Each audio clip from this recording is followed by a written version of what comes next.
복을 받은 사람들이란 제목으로 말씀 전하기 원합니다.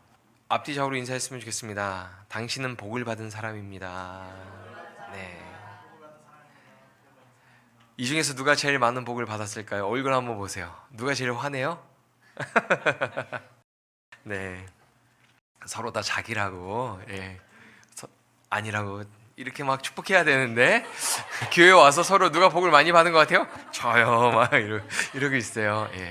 약간 이제 하나님 나라가 다시 좀 깊이 임해서 저 사람이요, 막 이럴 수 있었으면 좋겠어요. 자, 오늘 말씀은 우리가 잘 아는 말씀이에요. 발락이 발람을 불러서 이스라엘을 저주하려고 하는데 오히려 이스라엘을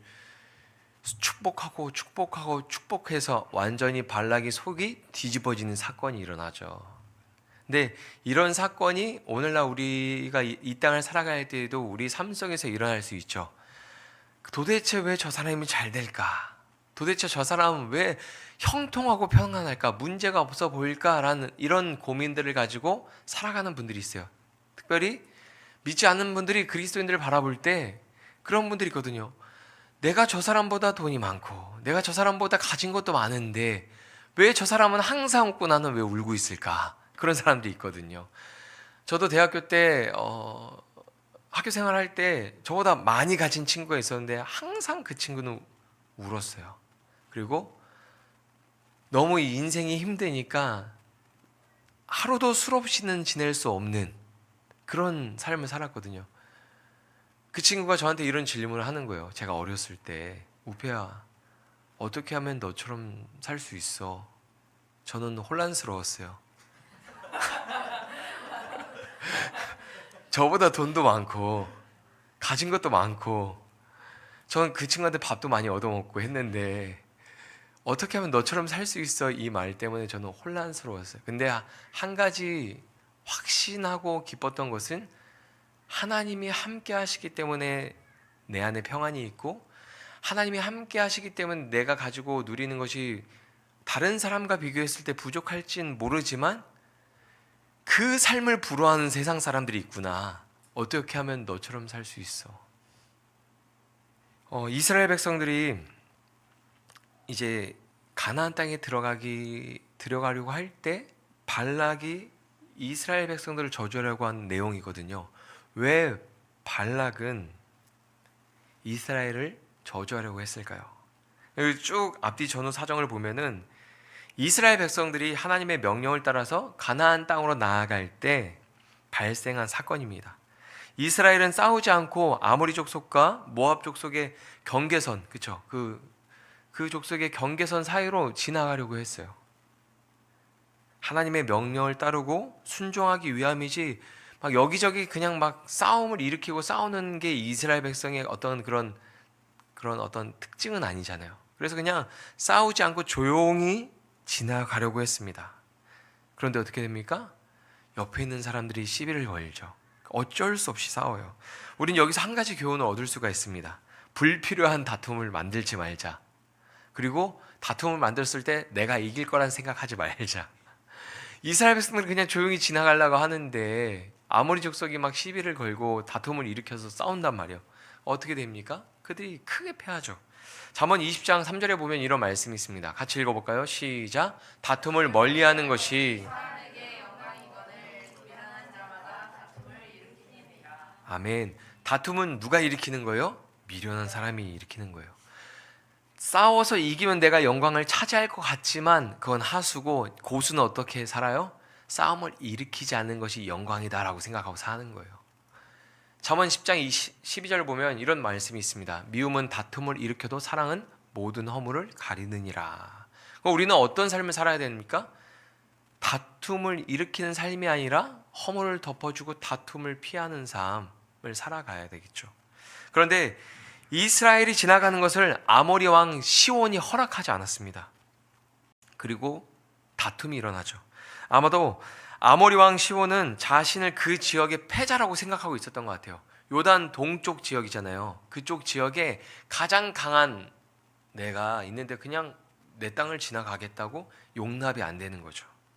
우리 학창시절 다 잘 해봐서 아시겠지만 좀 이렇게 힘이 있고 센 친구들은 쳐다보기만 해도 불쾌하잖아요. 근데 내 책상을 밟고 지나가겠다고 하면, 아니면 내 다리를 구부려 달라고 한다면 그 친구가 가만히 있겠습니까? 아니죠. 지금 아모리 왕 시온이 그냥 공손하게 잠깐 지나갈게요 이랬는데 허락이 안 되는 거예요. 아마 이스라엘을 그냥 지나가게 하는 것이 자존심이 상하는 일이었던 것 같아요. 그래서 싸움이 일어나고 그 결과 어떻게 됩니까? 아모리 왕 시온은 크게 패하고 맙니다. 그리고 그 지역에서 강력한 군사력을 가지고 있던 바산 왕 옥도 그 싸움에 동참해요. 어떻게 됩니까? 또 크게 패하고 맙니다. 요단 동쪽 지역을 이렇게 요단강이 이렇게 쭉 이렇게 있는데 요단 동쪽 지역을 이제 바산 왕 그리고 아모리 왕 여기 모압 왕이 이렇게 있는데 그 지역의 패자가 아마도 아모리 왕 시온이었던 것 같아요. 그 중앙을 차지하고 있는. 그런데 그 아모리 왕 시온과 바산 왕 옥이 크게 싸워서 패했잖아요. 그러니까 그 지역에서 나름 힘 있는 1장, 2장이 패했는데 모압 왕 발락이 싸움을 생각할 수가 있겠어요, 없겠어요? 내가 저 이스라엘 백성들 이제 1차로 싸우고 2차로 싸웠으니까 힘이 떨어졌으니까 내가 한번 비벼봐야지, 한번 싸워봐야지 하고 싸울 생각을 했을까요, 못했을까요? 못했겠죠. 그러니까 다른 수를 두는 거예요. 그게 어떤 수요? 발람을 불러서 그의 입을 통해서 이스라엘을 저주하는 거죠. 당시 모압 왕은 아모리 왕에게 크게 패하고 꼬리를 내리고 있었던 시기였던 것 같아요. 민수기 21장을 보면 이런 내용이 있습니다. 헤스본은 아모리인의 왕 시온의 도성이라 시온이 그전 모압 왕을 치고 그의 모든 땅을 아르논까지 그의 손에서 빼앗았더라. 이 발락이 발람을 초청해서 이스라엘을 저주하려고 하기 전에 어떤 일이 일어났었냐면 아모리 왕 시온이 모압 왕이 차지하고 있는 땅을 공격해서 그 모압 왕의 지역을 뺏어갔어요. 한 번 싸워서 패했죠. 그러니까 어떤 상황이냐면 지금 모압 왕은 아모리 왕 시온에게 꼬리를 내리고 있는 상태인데 그 시온 왕이 이스라엘, 어떻게 보면 듣보잡이죠. 듣지도 보지도 못했던 이스라엘이 갑자기 나타나서 시온 왕이 패해요. 바산 왕까지 그냥 꼬꾸러지는 거예요. 그 일들을 경험하고 보면 싸울 수 있어요? 못 싸우는 거예요. 그래서 다른 방법을 찾았습니다. 그게 발람을 불러서 이스라엘을 저주하는 것이었어요. 인간이 자기 힘으로 할 수 없는 일을 만날 때 초월적인 방법을 찾고 의지하게 됩니다. 그게 인간의 나약함이죠. 싸움을 못하는 모압 왕이 할 수 있는 최선의 방법은 이스라엘 백성들을 저주하는 거였어요. 우리가 흔히 일상에서 있잖아요. 우리가 직장 상사랑 싸울 수 있어요, 없어요? 없죠. 우리 학교에서 흔히 말하는 일진이라고 하는 힘센 친구들한테 싸울 수 있어요, 없어요? 그들은 연합을 잘하잖아요. 어떻게 해요? 그럼 우리가 할 수 있는 건 뭐예요? 뒤에서 욕하는 거죠. 뒤에서 험담하는 거죠. 지금 발람은 그 험담을 전문적으로 하는 발람을 요청해서 이스라엘을 저주하려고 하는 거예요. 원수를 비난하고 저주하는 일이 그가 할 수 있는 최선의 일이었습니다. 그러나 그 일은 허락되지 않았어요. 그가 이방인이라서, 하나님의 백성이 아니라서 그가 하려고 하던 일이 막혔을까요? 하나님은 저주, 비난, 비판하는 말을 싫어하십니다. 하나님은 거룩한 백성인 우리에게도 입술을 그렇게 사용하는 것을 허락하지 않았어요. 로마서 14장 10절에 보면 이런 말씀이 있습니다. 같이 읽어보겠습니다. 시작. 내가 어찌하여 내 형제를 비판하느냐, 어찌하여 내 형제를 업신여기느냐, 우리가 다 하나님의 심판대 앞에 서리라. 아멘. 잠언 30장 10절에서 11절입니다. 제가 읽어드리겠습니다. 너는 종을 그의 상전에게 비방하지 말라. 그가 너를 저주하겠고 너는 죄책을 당할까 두려우니라. 아비를 저주하며 어미를 축복하지 아니하는 무리가 있느니라. 그러지 말라는 거죠. 창세기 12장 3절 이런 말씀이 있습니다. 너를 축복하는 자에게 내가 복을 내리고 너를 저주하는 자에게 내가 저주하리니 땅의 모든 족속이 너로 말미암아 복을 얻을 것이라 하신지라. 아멘. 하나님이 우리에게 원하시는 것이 무엇입니까? 하나님이 약속하신 복을 받아서 누리는 거죠. 그리고 우리를 통해서 많은 사람이 그 복을 함께 누리는 것입니다. 우리의 입술은 다툼이나 비난이나 저주를 위해서 사용하면 안 되는 거죠. 축복할 때 사용해야 하는 거죠. 만약에 우리가 저주하는 말을 한다, 굉장히 곤란한 상황들이 생기는 거죠. 모압 왕 발락이 귀족들에게 이제 복채를 주고서 발람에게 보냈습니다. 굉장히 많은 돈을 주고 보낸 것 같아요. 22장 7절에 보면 이런 내용이 있습니다. 모압 장로들과 미디안 장로들이 손에 복채를 가지고 떠나 발람에게 이르러 발락의 말을 그에게 전하매. 아마 복채가 클수록 큰 저주를 내릴 거라 생각하고 많이 가져가지 않았을까요? 지금 발락이 이스라엘 모르게 뒤에서 발람을 불러서 저주하려고 하고 있어요. 그렇죠? 그런데 이스라엘은 아무것도 모르지만 발락이 놓친 게 있습니다. 하나님은 다 보고 계셨어요. 하나님은 그 상황을 다 알고 계셨습니다. 22장 9절에서 12절에 보면 이렇게 말씀합니다. 하나님이 발람에게 임하여 말씀하시되 너와 함께 있는 이 사람들이 누구냐? 가끔 부모님들이 자녀들한테 물어보죠. 그거 뭐야? 뭐 했어? 물어보면 알고 물어보는 걸까요? 모르고 물어보는 걸까요? 99% 알고 물어볼 때가 많죠. 근데 자녀는 항상 모를 거라고 생각을 해요. 하나님이 다 알고 물어보시는 거예요. 너와 함께 있는 이 사람들이 누구냐?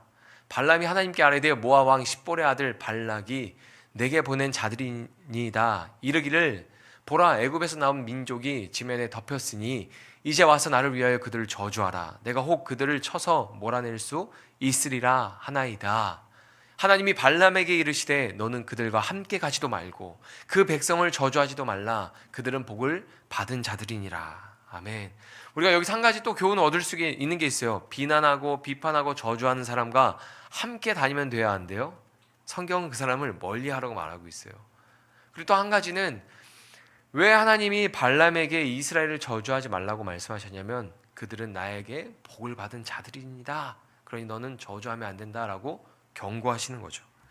우리가 사람들 뒤에서 하는 비판과 비난이 섞인 말은 그 사람은 모르지만 하나님은 다 아시는 거예요. 그렇죠? 우리가 어떠한 비판과 비난의 말 험담을 하지만 그 사람은 몰라요. 우리가 어떤 말을 했는지 얼마나 말을 했는지 몰라요. 그거 아시죠? 잠깐 화장실 갔다 온 사이에도 수많은 말들이 오고 갈 수 있다는 거. 근데 그 사람은 몰라요. 근데 어때요? 하나님은 다 아십니다. 정말 무서운 게 무엇이냐면 하나님은 하나님의 자녀들에게 약속하셨어요. 너를 축복하는 자에게 내가 복을 내리고 너를 저주하는 자에게 내가 저주를 내리겠다. 근데 우리가 그 사람이 하나님의 사람인지 아닌지 알고도 비난하고 비판하고 저주의 말을 하고 모르고도 저주의 말을 하잖아요. 만약에 그 사람이 하나님의 사람이면 어떡해요? 분명 하나님 약속하셨는데 너를 저주하는 자에게 내가 저주하겠다. 그렇죠? 무섭지가 않으신가 봐요. 내가 그동안 하나님의 사람한테 내가 만약에 저주의 말을 했다면 분명 그 화살이 나한테 돌아올 수 있는데 이건 굉장히 심각하고 무서워야 되는 일이거든요. 우리가 저주의 말을 하면 저주의 화살이 우리에게 돌아오지만 우리가 축복의 말을 하면 축복의 약속이 우리에게 돌아옵니다. 하나님은 발람에게 말씀하셨습니다. 그 백성을 저주하지 말라. 그들은 복을 받은 자들이니라. 아멘. 우리는 하나님에게 복을 받은 자들이죠. 하나님은 우리의 가디언이에요. 우리가 어떠한 저주와 비난과 비판을 받지 않도록 지키시고 보호해 주시는 분이시죠. 저와 여러분은 그 하나님의 자녀입니다. 복을 받은 사람들이죠. 하나님은 우리에게 넘치는 복을 주시기를 바랍니다. 우리를 통해서 많은 사람이 복을 누리기를 바랍니다. 그렇다고 해서 세상에서 모든 사람이 우리를 선대하고 축복하진 않죠. 그렇죠? 하나님이 우리를 넘치는 복을 주시길 바라고 우리를 통해서 많은 사람이 복을 받기를 원하시지만 그 사실로 인해서 모든 사람이 우리를 선대하고 축복하지는 않아요. 말씀을 보면 아모리 왕 시온과 바산 옥처럼 이스라엘을 대적하고 싸우는 사람들도 있어요. 그렇게 우리에게 시비를 걸고 우리에게 다툼을 일으키는 사람들이 있죠. 모압 왕은 이스라엘을 원수처럼 생각했습니다. 아무것도 하지 않아도 우리를 원수처럼 생각하는 사람이 있죠. 무리한 요구를 한 것도 아니에요. 그냥 길을 지나가겠다고 공손히 이야기했습니다. 이스라엘이 잘 되는 것이 마음에 들지 않는 거예요. 그들이 그냥 믿고 망했으면 하는 것입니다. 우리가 세상을 살다 보면 그렇게 나를 저주하고 비난하는 사람들을 만날 때가 있습니다. 그때 그런 말을 들으면 우리 마음이 어떻습니까? 마음이 상하고 괴로울 수가 있죠. 하지만 여러분 기억하십시오. 하나님은 우리에게 복을 주시기로 작정하셨습니다. 세상의 어떤 비난과 저주도 우리를 망하게 할 수는 없어요. 우리 마음을 망하게 할 수는 있죠. 망칠 수는 있죠. 그러나 어떤 사람의 저주와 비난도 우리를 망하게 할 수 없어요. 그 사람이 세상에서 어떠한 지위와 권력과 능력을 가졌다고 해도 그 사람은 우리를 망하게 할 수 없습니다. 그 사람의 말이, 그 사람의 저주가 우리를 망하게 할 수 없습니다. 마음은 상할 수 있어요. 그러나 반대로 뒤집어서 생각하면 저 사람이 우리를 비난하고 저주해도 우리는 망할 수 없다라는 것을 알면 마음이 상할 일도 없겠죠. 오늘 말씀을 보면 이스라엘을 망하게 하려는 세력들이 있습니다. 아모리 왕 시온과 바산 왕 옥은 눈에 보이는 싸움을 걸어왔습니다. 그렇죠? 어딜 지나가려고 해? 막 이러면서 막 다툼을 일으키고 싸우잖아요. 그 싸움은 하나님의 도우심으로 승리했습니다. 하나님의 은혜로 이겼어요. 그렇죠?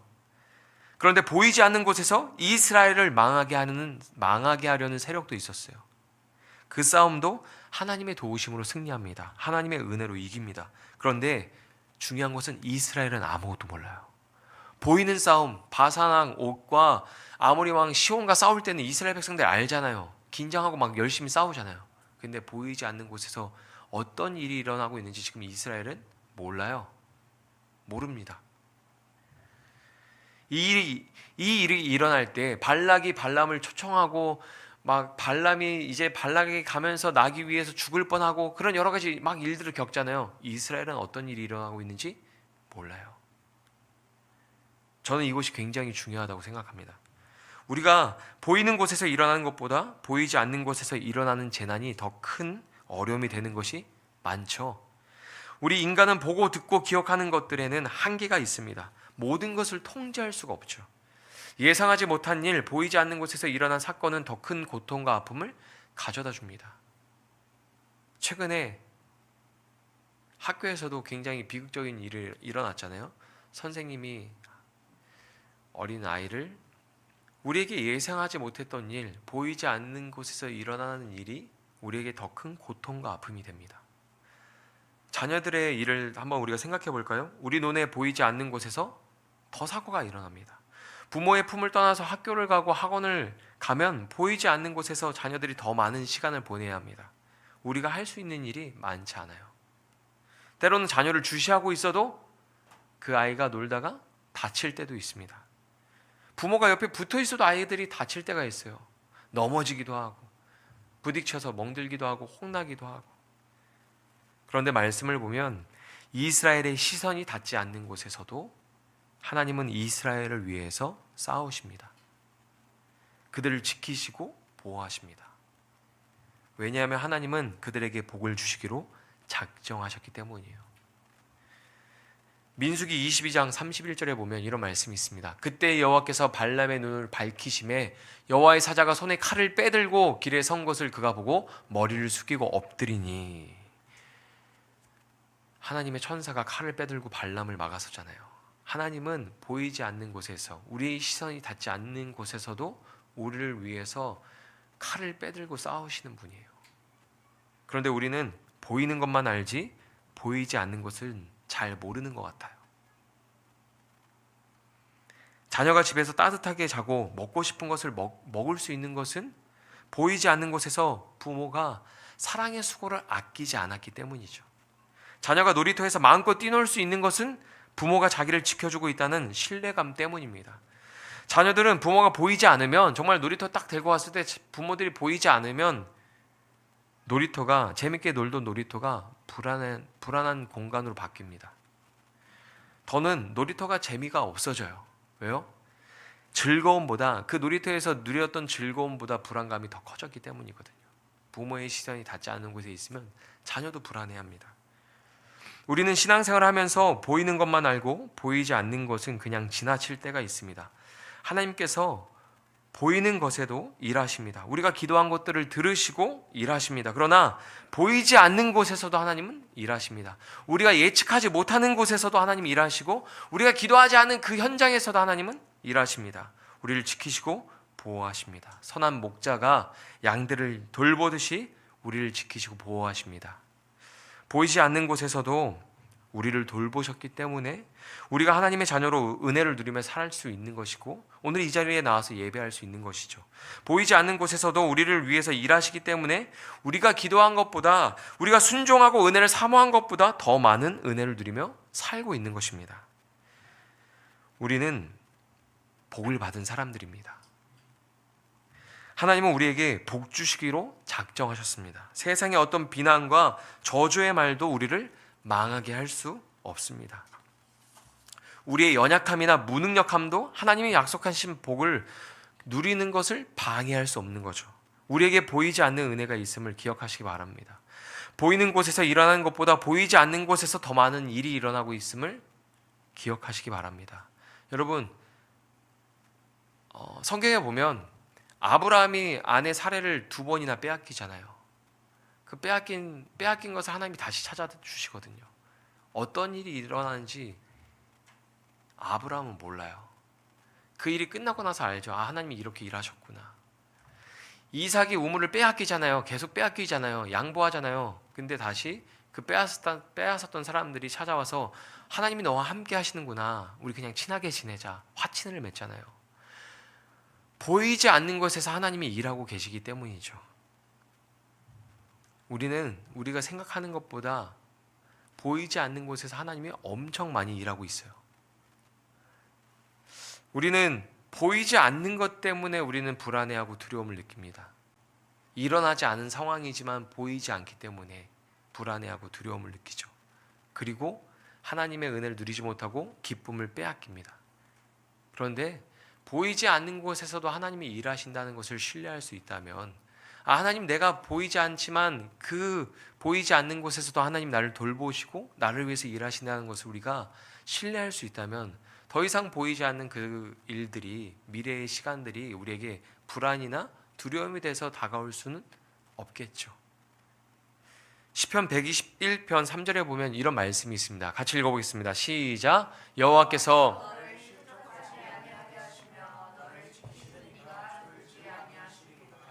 아멘. 요한계시록 2장 18절입니다. 두 아들아 교회의 사자에게 편지하라. 그 눈이 불꽃 같고 그 발이 빛난 주석과 같은 하나님의 아들이 이르시되. 로마서 8장 34절 35절입니다. 같이 읽겠습니다. 누가 정죄하리요? 죽으실 뿐 아니라 다시 살아나신 이는 그리스도 예수시니 그는 하나님 우편에 계신 자요 우리를 위하여 간구하시는 자신이라. 누가 우리를 그리스도의 사랑에서 끊으리요? 환난이나 공고나 박해나 기근이나 적신이나 위험이나 칼이랴. 아멘. 주님은 우리를 지키시고 보호하시는 분입니다. 우리를 실족하지 않게 하시려고 졸지도 않으시고 날마다 우리를 지켜보시고 우리를 돌보시고 보호하시는 분이죠. 그리고 항상 그냥 졸지 않고 이렇게 우리를 돌보시고 지키시는데, 그냥 돌보시고 지키는 게 아니라 불꽃 같은 눈동자로 우리를 이렇게 지키시고 보호하시죠. 마치 우리가 새로운 공간에 가면 부모님들이 자녀를 볼 때 굉장히 주목하고 주시해서 보거든요. 그때 그 눈빛이 딱 불꽃 같은 눈동자예요. 혹시 떨어질까? 다칠까? 아니면 다른 아이들한테 피해를 주진 않을까? 부모님들이 새로운 공간에 가면 아이를 굉장히 주목해서 보거든요. 근데 그 눈빛이 불꽃처럼 막 이렇게 되거든요. 하나님 그렇게 우리를 주목해서 보시는 거예요. 그리고 우리를 위해서 주님은 늘 우리를 위해서 중보하시죠. 우리의 모든 삶을 주님께 맡기고 그분을 신뢰하십시오. 나의 모든 문제를 맡기고 자녀의 문제도 맡기고 결혼에 대한 문제도 맡기고 보이지 않는 미래의 집, 여러 자녀, 아니면 어떠한 학업, 모든 문제를 다 주님께 맡기십시오. 다음 주에 자녀 축복 기도회가 있습니다. 자녀를 하나님께 맡기는 것보다 더 큰 축복은 없을 것 같아요. 맡긴다는 것은 그냥 아무것도 하지 않는 것을 의미하진 않죠. 하나님께 맡겼다면 하나님께 기도하는 거죠. 그거보다 자녀에게 큰 복은 없을 것 같아요. 오늘 이 시간 우리가 보이지 않는 곳에서도 우리를 돌보시고 우리를 위해서 일하시는 그 하나님을 생각하면서 감사한 마음으로 우리가 기도했으면 좋겠습니다. 여러분, 기억하십시오. 우리는 하나님의 복을 받은 사람들입니다. 사람들의 어떠한 비난과 저주와 비판으로도 우리는 망할 수 없습니다. 우리의 시선이 닿지 않는 곳에서도, 우리가 예측할 수 없는 상황 속에서도 하나님은 우리를 돌보시고 우리를 지키시며 우리에게 복 주시기를 원하시고 그 일을 이루시기 위해서 일하시는 분임을 기억하시기 바랍니다.